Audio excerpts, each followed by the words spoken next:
The vault door at Holt and Meridian Trust had not been photographed, drawn, or discussed outside the family in 40 years. This morning it was going to be opened in front of lawyers who had never seen it at all. Marble floors, high windows shuttered against the street. A bank that had built its entire reputation on discretion now preparing to host the one event it could not keep quiet. The reading of Alaric Holt's will. And with it, the question of who ran 3 shipping lines, a dozen shell companies, and every vote that mattered in a family that didn't tolerate ambiguity. Tessa Rowan stood in the marble antechamber with a case of tools that looked, to the bank's junior staff, like something a plumber might carry. She was not dressed for a family this powerful. She had not dressed for them on purpose. A man in a bank blazer stepped in front of her. "Miss, the family area is restricted. If you'd wait outside." Cassian Holt crossed the antechamber before the man finished the sentence. "She is the specialist," he said. "You will answer her questions." He did not look at her when he said it. He looked at the man, until the man moved. Tessa noted that, not gratitude, information. He had defended her authority, not her presence. That was a distinction she had learned to watch for a long time ago, in rooms exactly like this one, where men decided what she was before she'd said a single word. Cassian Holt was 36, and as of 11 o'clock this morning, not yet legally anything. Not boss, not heir, not yet the recognized executor, not yet the confirmed heir, not yet legally entitled to direct the estate. His father had died 9 days ago, and the reading of the will would decide what Cassian actually was. He had 20 men outside this bank, who already called him boss. He needed the room behind this door to agree with them. His father had never said the words out loud, not once, not even at the end. Cassian had spent 9 days telling himself that silence didn't mean doubt. He wasn't entirely sure he believed it. "Open it before the lawyers arrive," he said. He held out a key, old brass worn smooth on one edge. His father's initials scratched faint into the bow. Tessa did not take it yet. She crouched instead and ran 2 fingers along the base of the faceplate. "You were hired to open a door," Cassian said, "not audit my family." "Then hire someone willing to destroy the answer," Tessa said, without looking up. He did not respond to that immediately. She pulled a loop from her case and studied the air purge grate set into the wall beside the vault. "This runs on a schedule?" 4 in the morning, Cassian said. "Every day. It's older than the vault door." "Then I need its filter log before I touch anything." A bank archivist produced it within minutes. The purge system logged its filter load electronically, with uncontested timestamps. Tessa read it once, then read the lock. The 7th service screw on the faceplate had a thread pattern the other 6 didn't share. She said nothing about that yet. She took the key from Cassian's palm without touching his hand and turned it in the lock. It moved, smooth. No resistance a fresh mechanism should have. She did not open the door. She frowned at the tumblers instead and reached for a fine brush. "What?" Cassian said. Tessa straightened. "The lock was used this morning."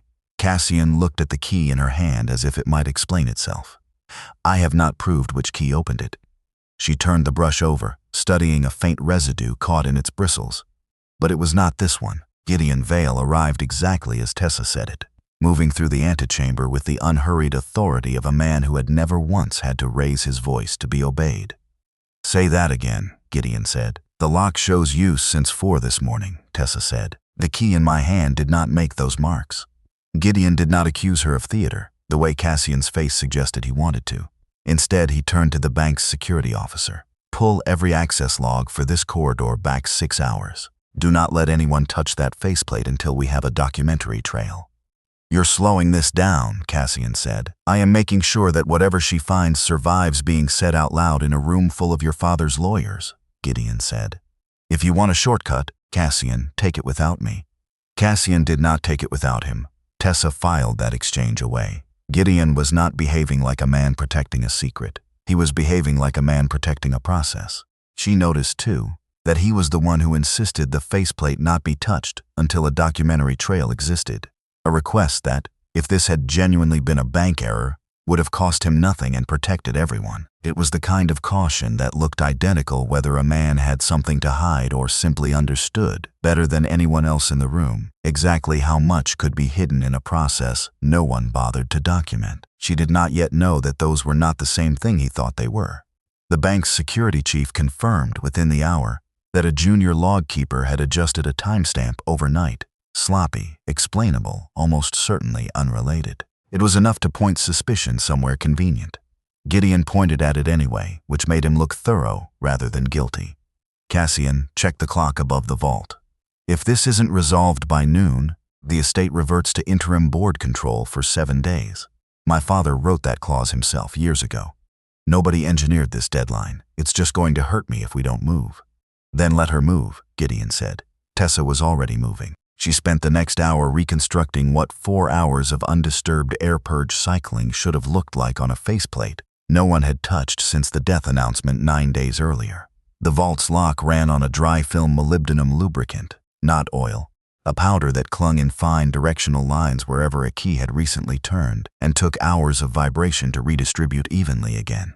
The lines she found ran toward opening, not closing, fresh, sharp-edged, the way only a few hours settling could leave them. The purge system had run at 4. Its filter held no trace of the bright copper dust now sitting along the faceplate's edge, dust that could only have come from a key scraping metal after that cycle, not before it. Someone was here after 4, she said, before 8. That's not a guess. That's the only window the evidence allows. Whose key? Cassian said. Not yours, Tessa said. Yours is brass through and through, old alloy, consistent wear. What scraped these tumblers was softer. A casting, not a forge. She looked up. Someone made a copy. Her father had taught her that lesson before she was old enough to understand why he needed to. He'd been blamed once for an evidence safe opened with a key that had every right to be there, a lie no one bothered to disprove because the lock itself looked undamaged. A forced lock leaves damage, she said quietly, mostly to herself. An authorized lie leaves polish. She had never trusted an intact seal since. A hand-flush cabinet inside the antechamber held a shallow box, felt lined, meant for a single key. It bore a fingerprint that wasn't Cassian's. Evelyn's been in this room, the security chief said. Checking the print against the household registry without being asked, Cassian's face changed. She was near the bank last night, someone added. Chimera's on the east corner. An early draft of the will, pulled from a decade-old filing box for comparison, had Evelyn Holt's name on it in a line that had since been struck. Cassian's jaw tightened. Hold her at the gate if she comes in, he told his men. No one speaks to her before I do. Tessa let that order stand for exactly as long as it took her to finish the next test. She rebuilt the scratch pattern on a mock cylinder, matching depth, matching drag. A soft alloy key, used by someone unfamiliar with this exact lock, hesitant on the 4th pin, then overcorrected, pushed too deep. Not the pattern of someone who had opened this door 100 times. The pattern of someone using it for the first and only time. I read the use correctly, Tessa said, quiet, mostly to herself. I read the user too quickly. She found Cassian by the elevator bank. Resigned the order, she said. She had access. She's named in an old draft. She was outside the bank the night before. None of that is the print on a working key, Tessa said. You're about to hold your sister at a gate, on the strength of a coincidence and a family grudge you haven't looked at honestly in years. I won't finish this proof chain if it's being used to convict someone before I've proved anything. Cassian looked at her for a long moment. Then he called off the order. No cuffs, no hostile questioning. If Evelyn came in, she'd be met by an independent attorney, not a guard. An hour later, someone laughed, quietly, when Cassian took a seat at the small table Tessa had commandeered, notepad in hand, timing the rotations of a mock cylinder while she called out numbers. He's taking notes for the locksmith, the man said, not quite under his breath. She is reading the only witness in this room, Cassian said, without looking up. I am taking notes. Tessa didn't smile, but she noted that too. He hadn't defended her comfort. He'd defended her competence out loud in front of the men who worked for him. It was a small thing. It mattered anyway. By mid-morning, Tessa had confirmed a second layer. The wax seal over the vault's original construction plate had been remade. The outer face was old, correctly aged, correctly cracked at the edges. The core beneath it was new, set with a low-heat tool that left almost no trace. Almost. A single protective fiber inside the seal had been laid backward, against the weave of everything around it.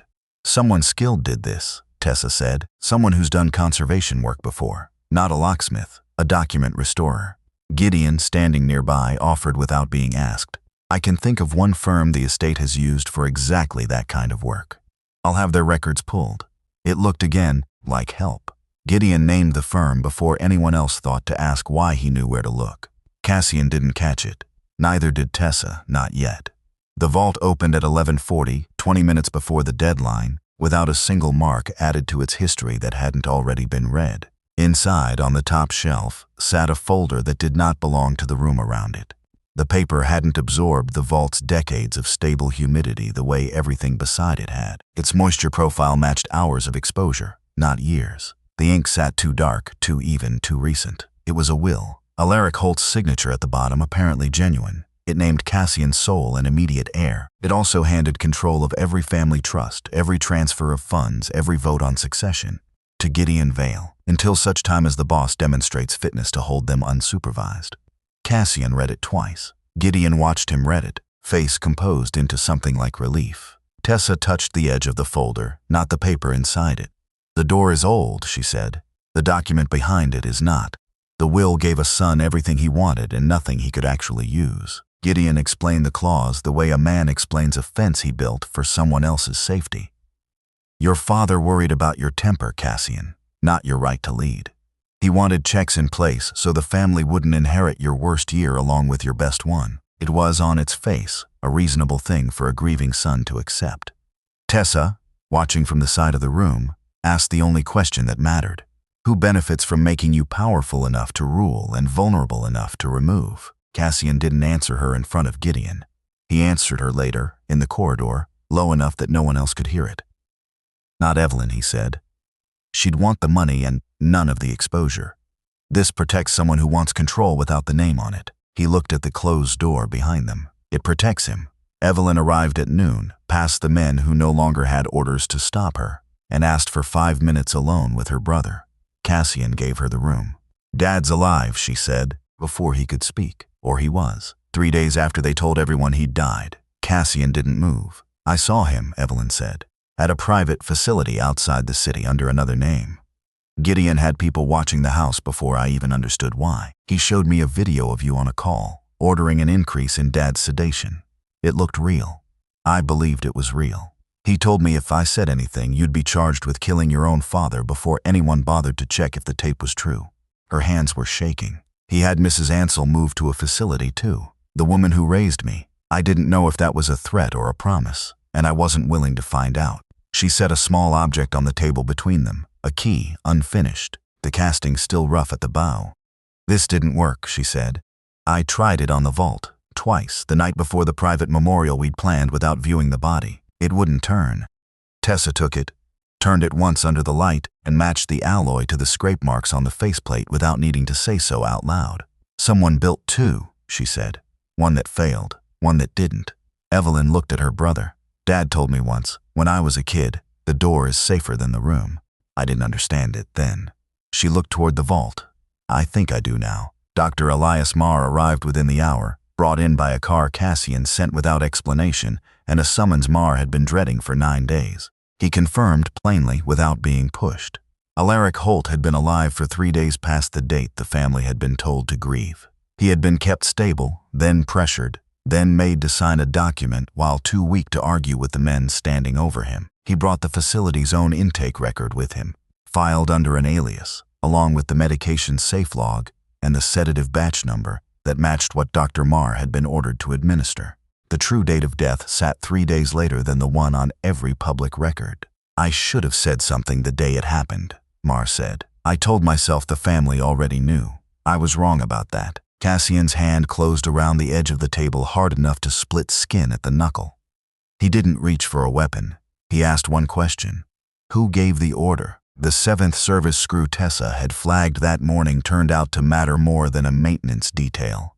Its thread pattern belonged to an older style than the 6 around it. The mark, the bank's oldest archivist explained, of Holt's original locksmith, a man known for leaving small service cavities behind faceplates, so a lock could be serviced without the whole door coming apart. The door itself measured 4 centimeters deeper than its own blueprint. Tessa had noted that within the first 10 minutes and said nothing, because a discrepancy without a use isn't proof of anything. Now it was. Evelyn's line about their father surfaced again in her memory. The door is safer than the room, and this time it read less like sentiment than instruction. She turned the key backward, past its resting notch, and stopped the rotation at a specific number. Evelyn's birth date, half remembered from an old plaque in the family chapel, and confirmed on the spot with a call to the estate registrar. Hold steady, she told Cassian. Do not force it. Tell me when, he said. His hand didn't move until she said the word. She counted the resistance under her fingers, waited for the 7th pin to give in its own time, and nodded once. The panel released, quieter than either of them expected after everything else the day had cost. Inside sat a second folder, sealed in the vault's original wax, untouched by anyone since the day it had been placed there. The original will named Cassian interim leader for 6 months, not sole and immediate heir. It gave Evelyn co-authority over the family's assets, not a settlement designed to buy her silence. It required an independent audit of every fund Gideon had touched before Cassian could be confirmed permanently. It allowed the council to remove Cassian if he concealed assets or used force to obstruct the review. Cassian read it in silence. If I release this, he said, I might lose everything the fake one just handed me. That is not a question the lock can answer, Tessa said. He looked at her for a long moment. Then he folded the original closed and asked for a bank courier bag. Gideon was not present when the chamber opened. Cassian made certain of it, sending him a routine question about the ceremonial seating arrangement half an hour before the vault's second door was tried. When Gideon returned, Cassian showed him a folded letter from the same shelf, a genuinely harmless note in Alaric's hand, addressed to no one in particular, the kind of thing a man leaves behind out of sentiment rather than strategy. Gideon read it, satisfied, and did not ask what else the shelf had held. He believed, for the next several hours, that the day's only surprise had already happened. Cassian let him believe it. He let the reading proceed on schedule, with the false will still officially in play. Let Gideon begin issuing the orders that document authorized him to give, a fund transfer into a trust under Gideon's sole signature, a freeze on Evelyn's voting rights, a formal notice opening a fitness review against Cassian himself. Cassian allowed each order to be drafted. He simply made certain no money actually left an account before the truth was ready to be spoken aloud in the same room as the man who'd forged it. The formal reading began in the same chamber where the will had first been discussed. Gideon stood to read the document that made him necessary. He got through the first 3 clauses before the doors opened again, and Tessa walked in beside a bank officer carrying a sealed evidence case. You have no legal standing here, Gideon said. I am not here to tell them what the document means, Tessa said. I am here to prove which document was behind the lock. She laid out the proof chain in the order it had been built, and let each witness carry their own piece of it, one at a time, so no single voice had to hold the whole case alone. She spoke first, to the mechanics. The purge cycle at 4 in the morning, the dry film lubricant dragged into fresh lines by an unfamiliar hand, the soft alloy scrape marks left on the 4th pin, the single protective fiber laid backward inside a rebuilt wax seal. The bank's own security officer confirmed the rest of it from their side. Purge system timing untouched by anyone, filter records clean before the copper dust appeared, and, critically, the outer door assembly's service seals still intact, proof the hidden chamber hadn't been forced open that morning by anyone claiming credit for finding it.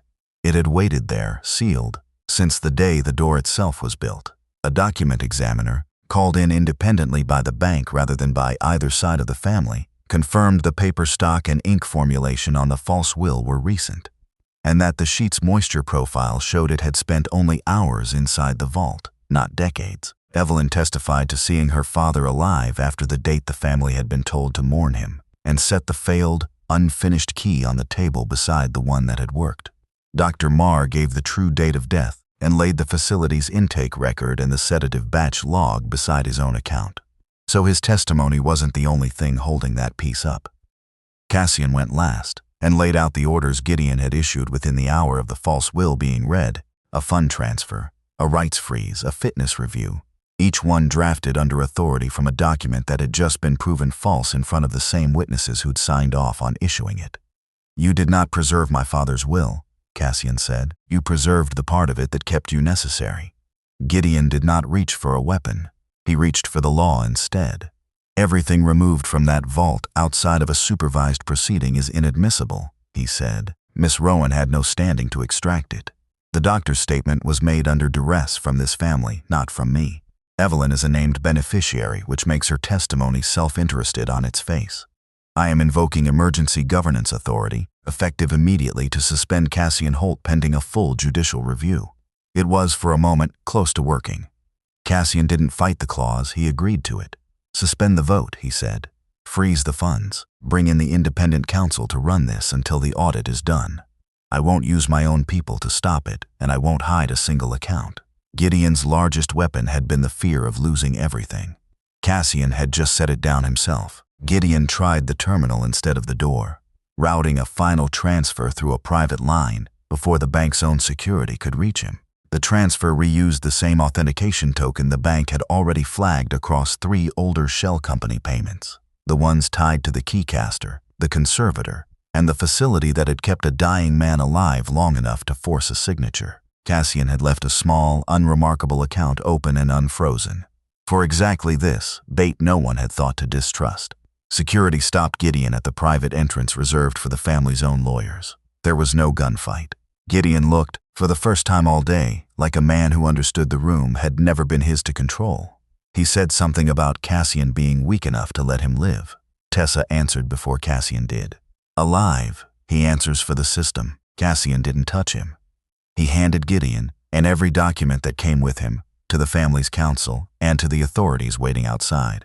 Cassian was confirmed as interim leader for 6 months, not boss outright. He would answer to an independent audit, report to the council, and share authority over the family's assets with Evelyn for the length of the review. He would not be permitted to interfere with the ongoing investigation into Gideon, the facility, or the funds that had moved through both. At the end of 6 months, the council would vote again, and nothing guaranteed the outcome. He accepted every condition without arguing a single one down. He apologized to Evelyn in front of the same men who had once been ordered to hold her at the gate for giving that order before he'd heard her out. She didn't forgive him instantly, and he didn't ask her to. They agreed, instead, to build the next 6 months on shared process rather than old habit. Regular meetings neither of them enjoyed, a shared signature requirement neither of them had wanted, a family that had spent a decade competing for their father's approval, now forced to answer to each other instead. It was slower than either of them liked. It was also, for the first time either of them could remember, honest. The public death announcement was corrected. The funeral, delayed until the record matched the truth, was held the following day, with the real date of death spoken aloud for the first time. Mrs. Ansell, released from the facility that had held her as leverage, sat in the front row beside Evelyn. In the eulogy, Cassian did not make his father a saint.